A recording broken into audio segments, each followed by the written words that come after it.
നമസ്കാരം. നമസ്കാരം. 1947 ഓഗസ്റ്റ് 15 അന്നാണ് ബ്രിട്ടീഷ് ആധിപത്യത്തിൽ നിന്ന് നമ്മുടെ മാതൃരാജ്യമായ ഇന്ത്യ സ്വതന്ത്രമായത്.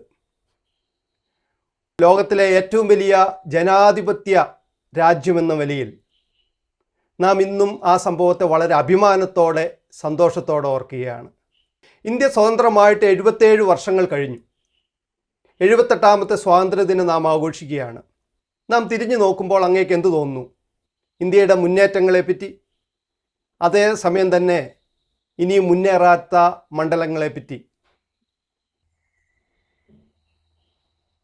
വളരെ സന്തോഷത്തോടെയാണ് 78ാമത്തെ സ്വാതന്ത്ര്യ ദിനത്തിലേക്ക് നാം കടക്കുന്നത്.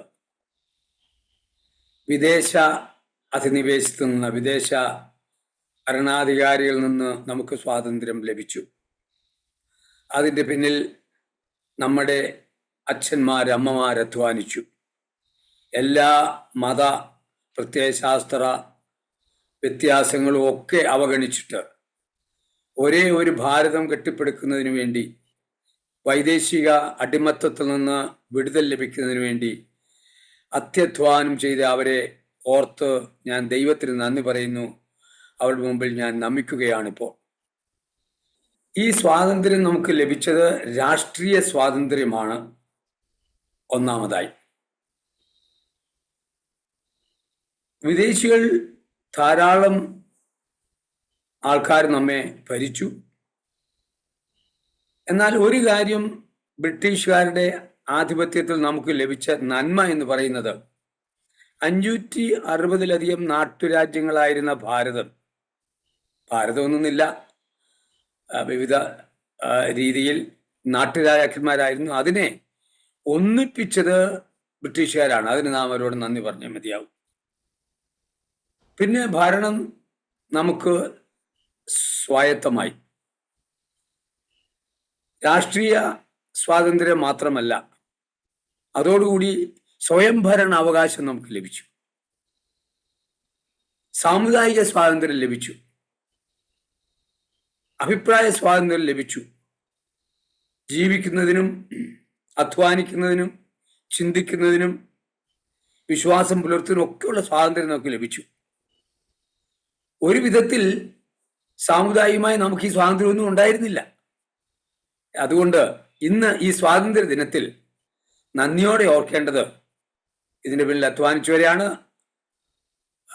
അതിനുശേഷം കഴിഞ്ഞ 77 വർഷമായി ഈ മഹത്തായ ഭരണഘടനയുടെ അടിസ്ഥാനത്തിൽ വലിയ മുന്നേറ്റമാണ് നമ്മുടെ ഭാരതത്തിൽ സംഭവിച്ചത്.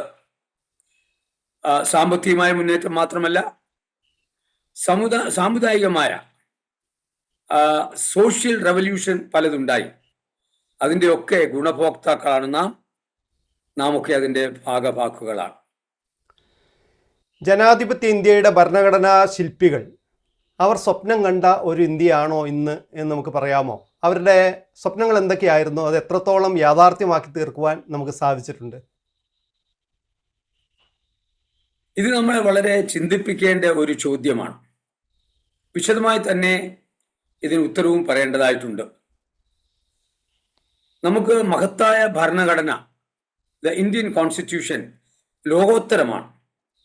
ബ്രിട്ടീഷ് അമേരിക്കൻ ഭരണങ്ങളുടെ ചുവട് പിടിച്ചുകൊണ്ട്, ഒരുവിധം പറഞ്ഞാൽ ബൈബിൾ അധിഷ്ഠിതമായ, 10 കൽപ്പന അധിഷ്ഠിതമായ ഒരു ഭരണഘടന. ദൈവത്തെയും മനുഷ്യനെയും സ്നേഹിക്കുക, സഹായിക്കുക, സഹകരണത്തോടെ ജീവിക്കുക, ഏതിയായ മോറൽ ആട്രിബ്യൂട്ട്സ്, ധാർമ്മികമായ മൂല്യങ്ങളുള്ള ഒരു ഭരണഘടനയാണ് നമുക്ക്.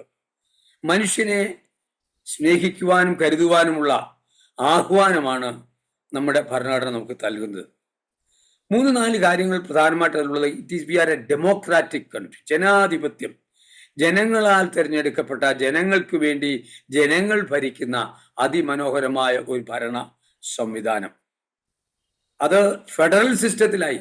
സെൻട്രൽ മാത്രമല്ല, അധികാര വികേന്ദ്രീകരണം ലഭിച്ചു.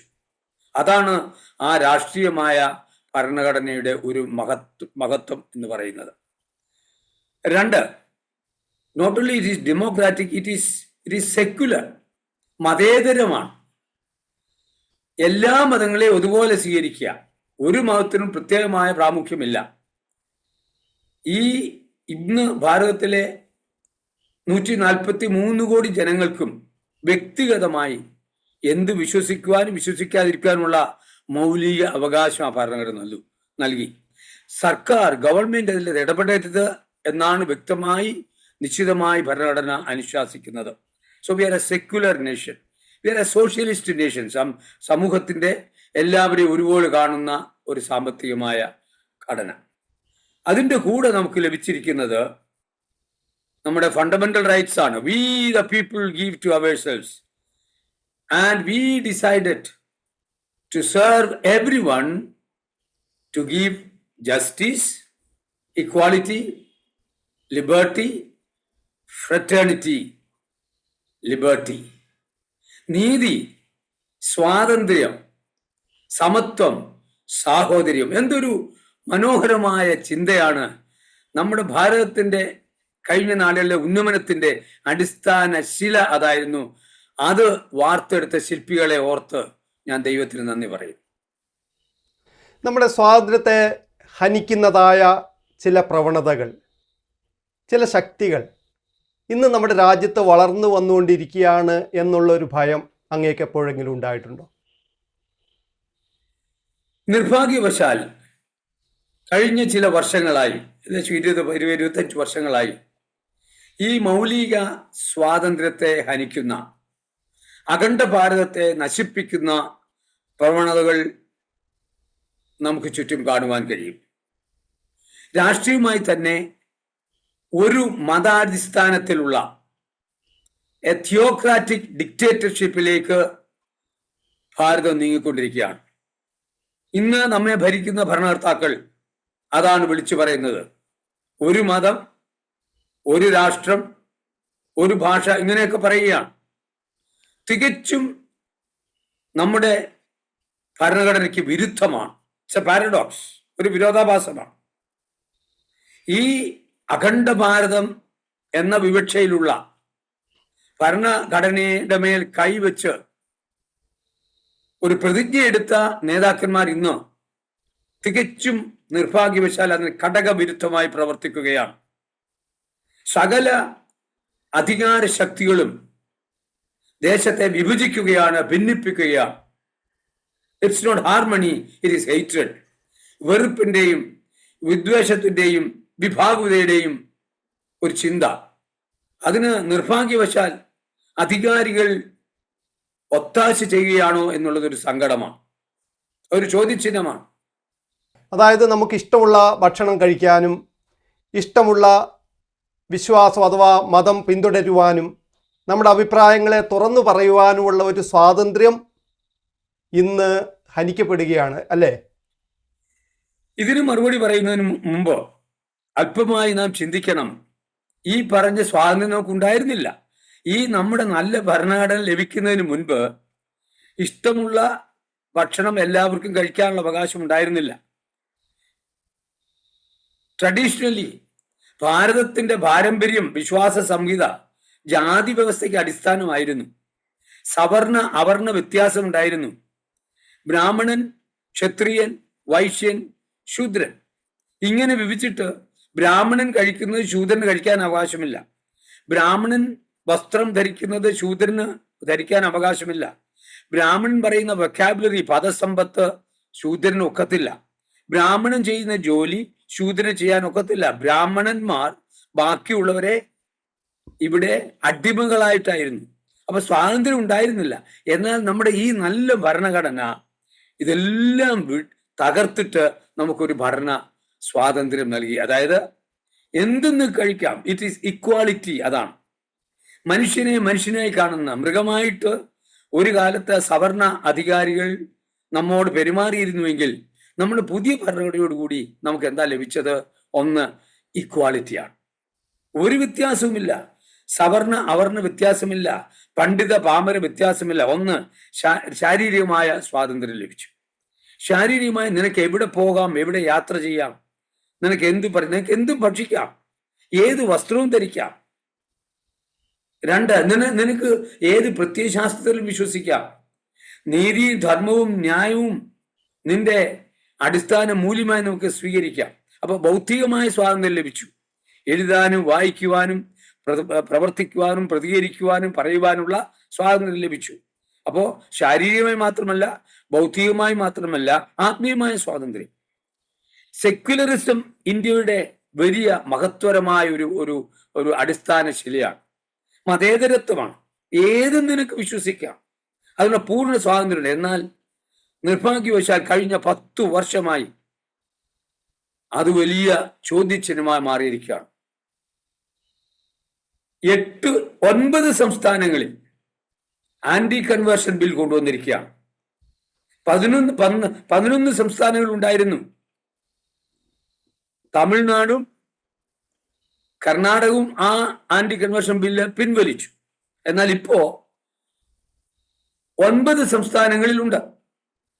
ഈ കഴിഞ്ഞ മാസം വളരെ സങ്കടകരമെന്ന് പറയട്ടെ, ഭാരതം കണ്ടിട്ടുള്ളതിൽ ഏറ്റവും കിരാതമായ ഒരു ആന്റി കൺവേർഷൻ ബില്ലാണ് പാസ്സാക്കിയിരിക്കുന്നത് ഉത്തർപ്രദേശ്. അവിടെ ഉണ്ടായിരുന്ന ആന്റി കൺവേർഷൻ ബില്ല് വീണ്ടും അത് അമെൻഡ് ചെയ്യുകയാണ് ചെയ്തത്.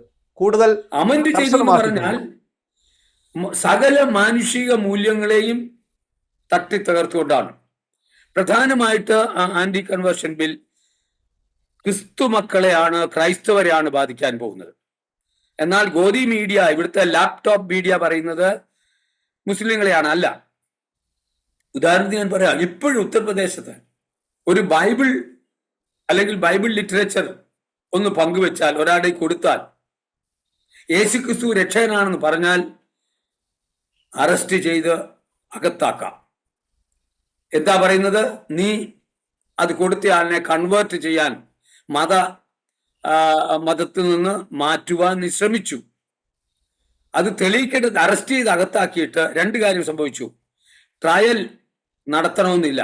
എത്ര വർഷം വേണമെങ്കിലും ട്രയൽ ഇല്ലാതെ, ലീഗൽ ട്രയൽ ഇല്ലാതെ നിന്നെ അകത്താക്കാം. 2, ബെയില് ലഭിക്കത്തില്ല, ജാമ്യം ലഭിക്കത്തില്ല. നോർത്ത് നോക്ക്. യേശു ക്രിസ്തു രക്ഷകനാണെന്ന് പറഞ്ഞാൽ ബൈബിൾ വേറൊരാൾ കൊടുത്താൽ നിന്നെ അറസ്റ്റ് ചെയ്ത് അകത്താകാം. ഇതാണ് സ്ഥിതി. 3, the responsibility of proving that I have not tried to convert him. മറ്റവനെ മതത്തിൽ നിന്ന് മതം മാറ്റുവാൻ ഞാൻ ശ്രമിച്ചില്ല എന്ന് ഞാനാണ് പ്രൂവ് ചെയ്യേണ്ടത്. The accused has to prove it. ഇതെന്ത് കിരാതമായ ഭരണ ആക്റ്റാണ് ചെയ്തിരിക്കുന്നത്. തികച്ചും തെറ്റാണ് ഇത്. അതുമാത്രമല്ല, 10 വർഷമായിരുന്നു നേരത്തെ ഉള്ള ആക്ടിൽ. ഇപ്പോ 20 വർഷവും 20 വർഷത്തിലധികവും ജയിലിലിടാം. എന്താ യേശുക്രിസ്തുവിനെ പറ്റി ഒന്ന് പറഞ്ഞാൽ? നോർത്ത് നോക്കാം. നമ്മുടെ മതസ്വാതന്ത്ര്യത്തിന് കൂച്ചുവിലങ്ങിടങ്ങുന്ന ചില നിയമങ്ങളാണ് കൊണ്ടുവന്നിരിക്കുന്നത് അല്ലേ? വിലങ്ങോ? തുടലല്ലേ ഇട്ടിരിക്കുന്നത്. It is terrible. ഇത് ഭീകരമാണ്. ഒരു ഭീകര അന്തരീക്ഷം. സർക്കാർ സ്റ്റേറ്റ് സ്പോൺസേർഡ് ടെററിസമാണിത്. ഇത് നമുക്ക് വെറുതെ വിട്ടുകൊടുക്കാൻ ഒക്കത്തില്ല. ഇത് ചോദ്യം ചെയ്തേ മതിയാവും. This is terrorism by the state. അതുമാത്രമല്ല, ഞാൻ പറഞ്ഞ സ്വാതന്ത്ര്യം, നമ്മൾ ഫണ്ടമെന്റൽ റൈറ്റ്സ് എന്താ പറഞ്ഞിരിക്കുന്നത്? 1, article 25 every right to profess, practice and propagate. വിശ്വസിക്കുന്നതിനും പ്രയോഗത്തിൽ വരുത്തുന്നതിനും പ്രചരിപ്പിക്കുന്നതിനുള്ള അവകാശം എനിക്കുണ്ട്. അപ്പൊ ആർട്ടിക്കിൾ 25 തികച്ചും തീർത്ത ഒരു എതിരാണ് ഈ നിയമം. 2, ഏത് മതസ്ഥാപനം നടത്തുന്നതിനും അതിന്റെ കാര്യങ്ങൾ നിയന്ത്രിക്കാനുള്ള അവകാശം എനിക്കുണ്ട്. അതിനെതിരാണ്. 3, മത ഇൻസ്റ്റിറ്റ്യൂട്ട്സ് നടത്തുവാനുള്ള അവകാശം എനിക്കുണ്ട്. അപ്പോൾ ഞാൻ വിശ്വസിക്കുന്നത് പ്രയോഗത്തിൽ വരുത്തുവാനും മറ്റുള്ളവർ പങ്കുവയ്ക്കാനുള്ള അവകാശം ആർട്ടിക്കിൾ 16 മുതൽ 29 വരെ നമുക്കുണ്ട്. ഇതിനെ എല്ലാം തട്ടി മാറ്റിക്കൊണ്ട്, അവഗണിച്ചുകൊണ്ട് ആണ് ഈ നിയമം പാസ്സാക്കിയിരിക്കുന്നത്. മൗലിക it's A violation of the fundamental human rights. അടിസ്ഥാനപരമായ മനുഷ്യാവകാശങ്ങളുടെ ധ്വംസനമാണിത്.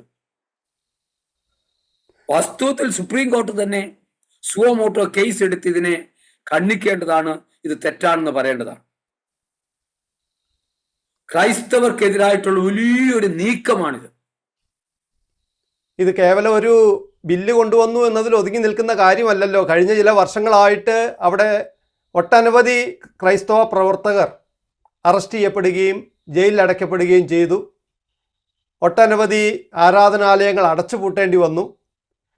അനവധി ക്രിസ്തീയ സ്ഥാപനങ്ങൾ അടച്ചുപൂട്ടേണ്ടി വന്നു. ഇതെല്ലാം ഈ കഴിഞ്ഞ ചില വർഷങ്ങളായിട്ട് നടന്നുകൊണ്ടിരിക്കുകയാണ് ഉത്തർപ്രദേശിൽ. അതിനോടനുബന്ധിച്ചാണ് ഇപ്പോൾ ഈ ബില്ല് കൂടുതൽ കർശന വ്യവസ്ഥകളോടുകൂടി ആന്റി കൺവേർഷൻ ആക്ട് അവിടെ അമെൻഡ് ചെയ്തിരിക്കുന്നത്. അതെ, ഈ ഓഗസ്റ്റ് 1 അവിടുത്തെ ഡയറക്ടർ ജനറൽ ഓഫ് പോലീസ് ഒരു പ്രസ്താവന നൽകി. അദ്ദേഹം പറഞ്ഞത് 885 ആന്റി കൺവേർഷൻ ബില്ല് രജിസ്റ്റർ ചെയ്തിട്ടുണ്ട്. 1260 ക്രിസ്തു വിശ്വാസികളെ അറസ്റ്റ് ചെയ്ത് അകത്താക്കിയിട്ടുണ്ട്. 2200-ലധികം ആൾക്കാരുടെ പേരിൽ ഈ കേസ് ഇട്ടിട്ടുണ്ട്. ഇന്ററോഗേഷൻ നടക്കുകയാണ്. ഏത് സമയവും ഇവരെ അറസ്റ്റ് ചെയ്ത് അകത്തിടാം. എന്താണ് കാര്യം? യേശു ക്രിസ്തുവിനെ പറ്റി സംസാരിച്ചു, ക്രിസ്തുവിനെ പങ്കുവച്ചു. അനേക നമ്മുടെ സ്കൂളുകൾ അടച്ചുപൂട്ടി, അനേക സഭാഹോളുകൾ അടച്ചുപൂട്ടി, സ്ഥാപനങ്ങൾ അടച്ചുപൂട്ടി, തീക്കിരയാക്കി. എന്നും അക്രമം നടക്കുകയാണ്. ഇപ്പൊ എന്താ നടക്കുന്നത്? ഈ കഴിഞ്ഞ ഞായറാഴ്ചയും നമ്മൾ കൂടുന്ന പള്ളികളിൽ സഭാഹോളിൽ ഇടിച്ചു കയറി നമ്മളെ അടിച്ച് ഒതുക്കി പോലീസിനെ വിളിച്ച് അറസ്റ്റ് ചെയ്യിപ്പിക്കുകയാണ്. ഇത് ഇത്ര കിരാതമായ ഒരു ഭരണം ഇന്ത്യയുടെ ചരിത്രത്തിൽ ഉണ്ടായിട്ടില്ല. എന്തുമാത്രം പെർസിക്യൂഷനാണ് നടക്കുന്നത്. ഇവിടെ മാത്രമല്ല, ഛത്തീസ്ഗഡിൽ ഇത് തന്നെ നടക്കുന്നു. അടിച്ചു കൊല്ലുകയാണ്. ഇന്ത്യയിലുടനീളം ഇത്തരത്തിലുള്ള ആക്രമണങ്ങൾ അഥവാ ക്രിസ്ത്യാനികൾക്കെതിരായ ആക്ടിവിറ്റീസ് നടന്നുകൊണ്ടിരിക്കുകയാണ് എന്ന് വേണം നമ്മൾ അനുമാനിക്കാൻ, അല്ലേ? 6 ഓർഗനൈസേഷൻസ് ഇന്ത്യയിൽ ക്രിസ്ത്യാനികൾക്കെതിരായിട്ടുള്ള ആക്രമണങ്ങളെ എല്ലാ ദിവസവും ഗവൺമെന്റിനെ അറിയിച്ചുകൊണ്ടാണ് ഇരിക്കുന്നത്. യുണൈറ്റഡ് ക്രിസ്ത്യൻ ഫെലോഷിപ്പിന്റെ ആ രേഖ ഇപ്പൊ എന്റെ മേശപ്പുറത്തിരിപ്പുണ്ട്. അതിന്റെ കണക്കനുസരിച്ച് ഈ വർഷം 2024 തന്നെ ഓരോ ദിവസവും 5 ആക്രമണങ്ങളാണ് നടന്നുകൊണ്ടിരിക്കുന്നത്. Average 5 atrocities are taking place against Christians. ആര് ചോദിക്കാൻ? എന്തിനാണ്? നന്മ മാത്രം ചെയ്തവരല്ലേ ക്രിസ്ത്യാനികൾ. എന്താണ് ചെയ്തത് ഇവിടെ? എന്ത് തെറ്റാണ് നമ്മൾ ചെയ്തത്? നമ്മുടെ സംഭാവനകൾ അതുല്യമല്ലേ? എന്തിനാണ് നമ്മെ ആക്രമിക്കുന്നത്?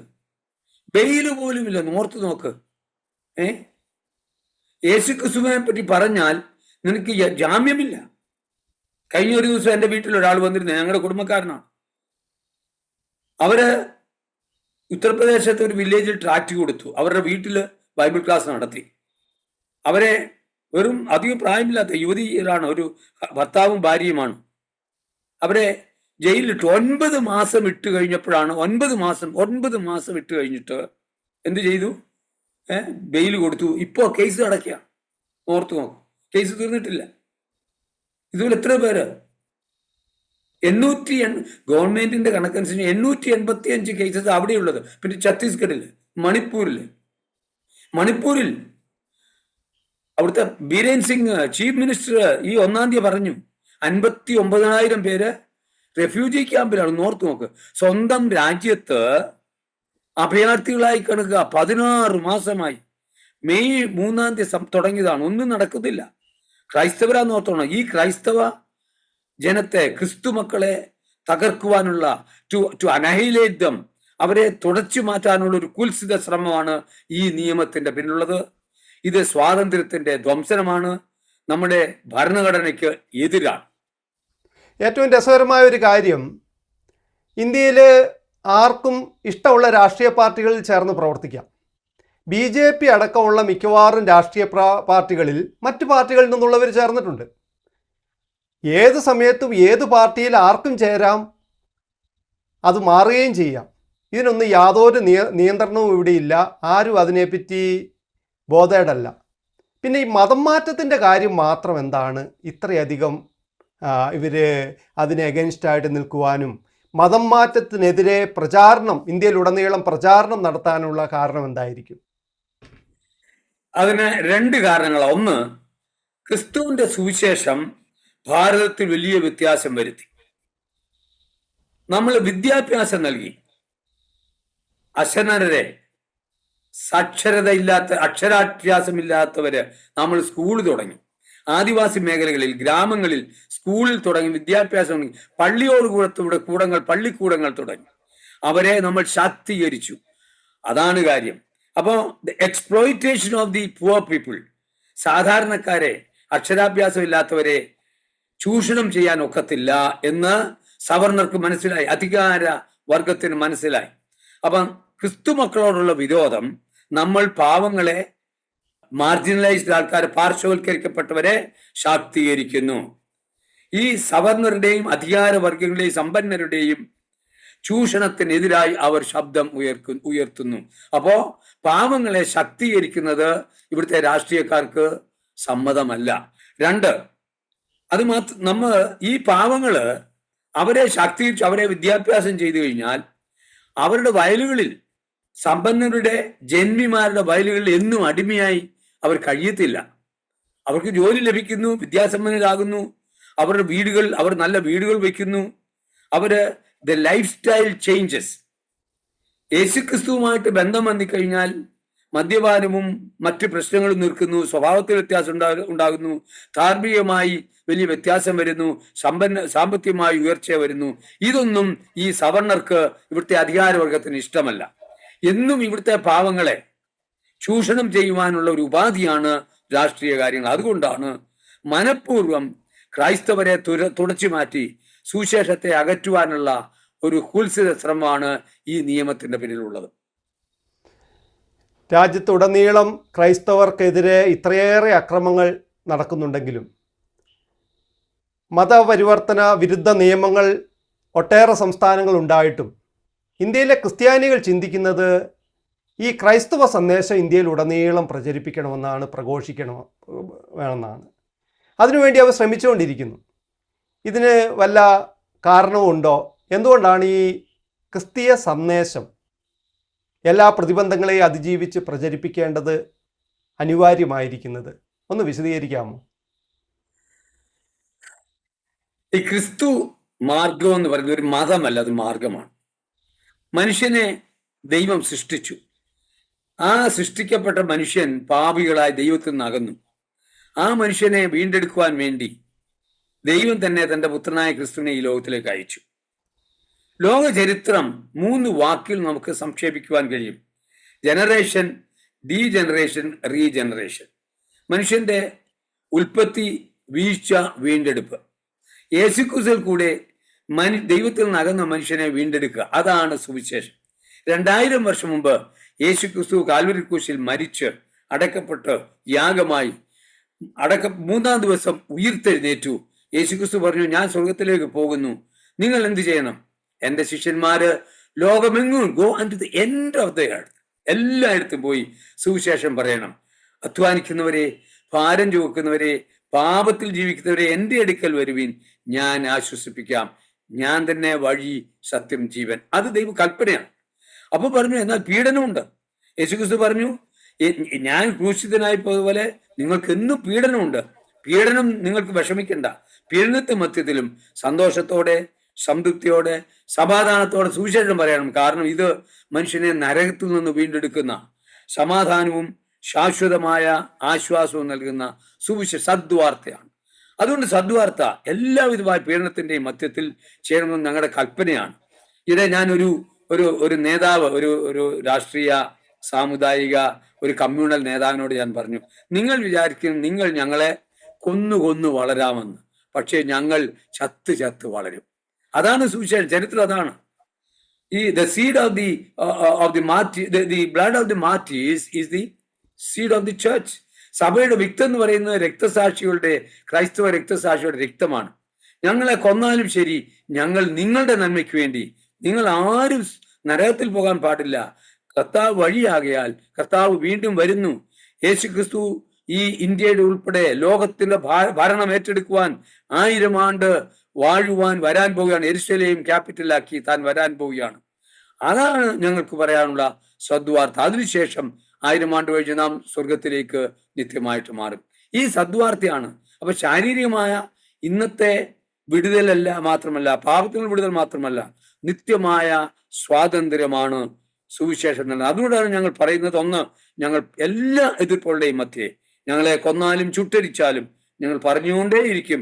കാരണം ഞങ്ങളുടെ താല്പര്യം സ്നേഹത്തോടെ, ആർദ്രതയോടെ, കരുണയോടെ നിങ്ങൾ ഒരിക്കലും നരകത്തിൽ പോകാൻ പാടില്ല. അപ്പോൾ നമ്മുടെ രാജ്യത്തിനു വേണ്ടി നമുക്ക് പ്രാർത്ഥിക്കാം.